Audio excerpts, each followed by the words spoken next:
Hey everyone, and welcome back to the channel. So today we get to take a look at the 2024 Lexus GX550.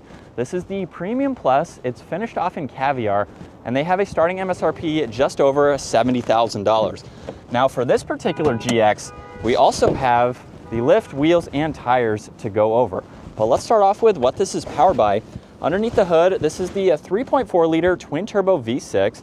It is paired to a 10-speed automatic transmission, and this pumps out 349 horsepower, 479 pound-feet of torque. That power is sent through the full-time four-wheel drive system.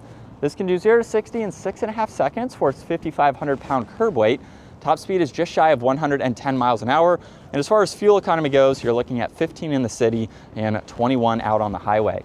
Now, as we work our way to the exterior styling, the Lexus badge is also the forward sensor. There's a forward-facing camera for this model, LEDs for all the lighting, including the fog lights down below.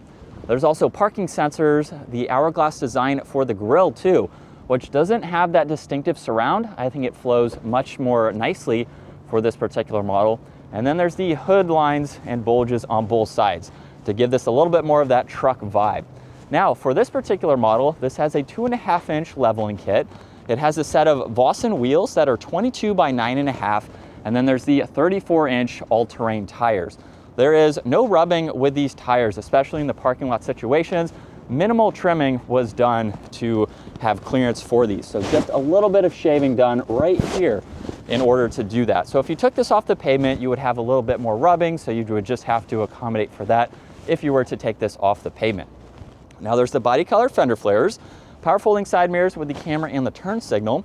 There's a sunroof up top with the roof racks there, fixed running boards, and then some very nice lines that run down the side with its overall boxy shape. Now this also has the body colored spoiler with the third brake light and the wiper blade there. There's LEDs for the tail lights, backup camera with all the sensors, and then this model can tow right around 8,000 pounds. Hitch is currently covered by this piece right here. Now as we work our way to the cargo space, you can actually open up the glass independently, which is really nice. So if you have some smaller items, you quickly want to get them, you can open that up, or you can open up the entire liftgate and of course use the button on the key fob if you would like to. Now this GX has the third row. So I have the split design right now. You don't have all that much space with the third row up, but as you can tell with it down, like a normal two-row SUV. So it gives you a good bit of space when that is down. They are automatic. You have a power outlet in the back too. And then you do have a cover that you can install when you need to do that. And then you have the buttons up top where you can close and lock the vehicle. You also have the proximity door handles too. And then this model has the saddle brown interior. So there's accents there, there's the wood trim, storage in the lower section, and this model also has the optional captain's chairs. So you can get the bench seat if you'd like to. In order to get into the third row, simply use the recline lever there and you can flip that seat all the way up and then hop into the back. Now I would say this is more for kids. At 5'10", I could ride around. We have the adjustments to recline the seat. You have cup holder storage space there. And then we have a little bit of space. I am basically touching the headliner here. So they're basically there if and when you need to use them. I wouldn't say you would want to use them all the time unless you have some smaller kids hopping in the back. For these captain's chairs, I have plenty of space. There's also storage pockets. These are heated seats. There's all of your climate adjustments with some auxiliaries. You get a little bit of storage. There's also the armrests too. And like I said, these recline, so they are very comfortable to ride around. Now up front, there's your side mirror adjustments, window controls, a little bit of storage, and then the automatic front seats, which have a nice look to them. You also get grab handles for your front passengers too. Now there's the leather steering wheel, along with paddle shifters on both sides, cruise control, distance pacing, lane keeping assist, mode and tuning, left side volume, Bluetooth, and voice commands. And then you also have the ability to go through the gauge cluster here, where you have 3 different settings. If you hold on OK, this is how you can go through the middle, the right side, and the left side.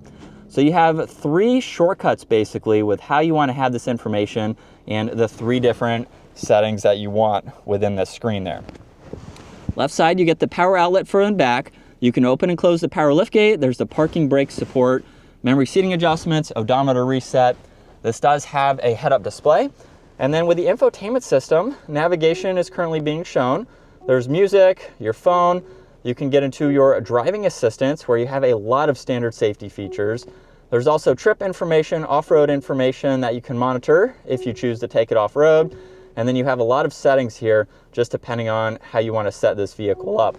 Underneath that, still within the screen, you have heated and ventilated seats, heated steering wheel. You can get into some of these climate adjustments here.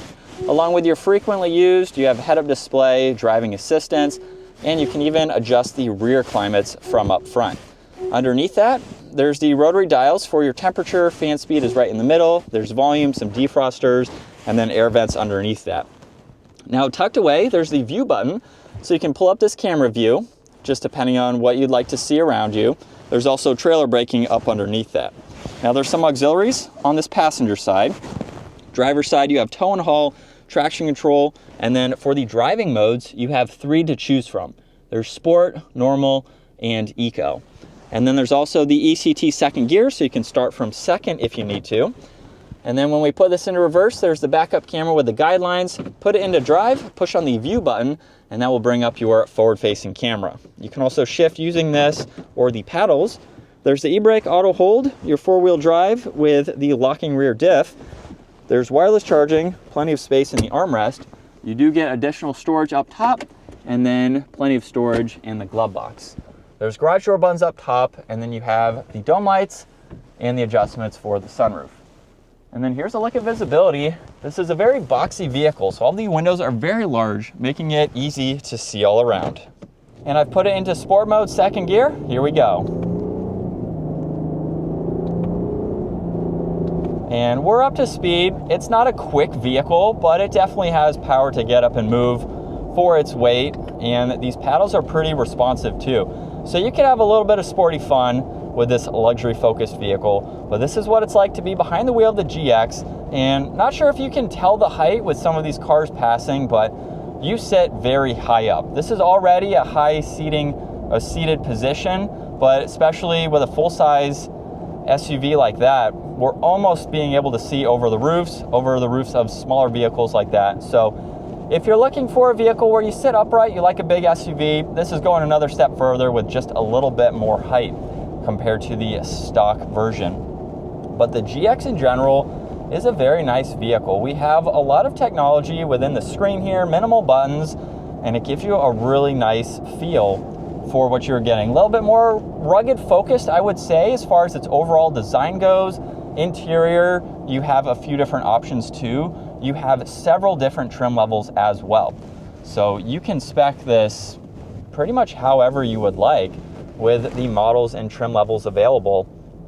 And for its size, it's not all that hard to maneuver, but like I mentioned earlier, you can't even hear anything rubbing because we have a perfect amount of clearance. So even with the lift and the tires here, it's just like driving a stock one, of course, but it's easy to maneuver even for its height. And it feels very big, of course, for this SUV. Well, let's give it another acceleration here, just in the normal setting. It sounds good too, not overly loud, so it definitely has a good tone to it.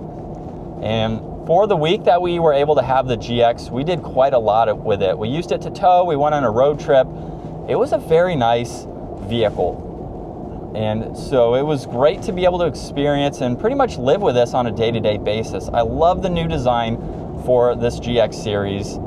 And if you're looking for that rugged off-road and luxury focused vehicle, kind of an all-in-one if you want to do all of that. And you have modding potentials. A lot of people in the Lexus community do overlanding. A lot of people are going to lift it maybe like this, put on a rooftop tent, some awnings, something like that. There's a huge community around the GX in general. So you can meet other GX owners, go on some adventures, and just have a lot of fun with this SUV.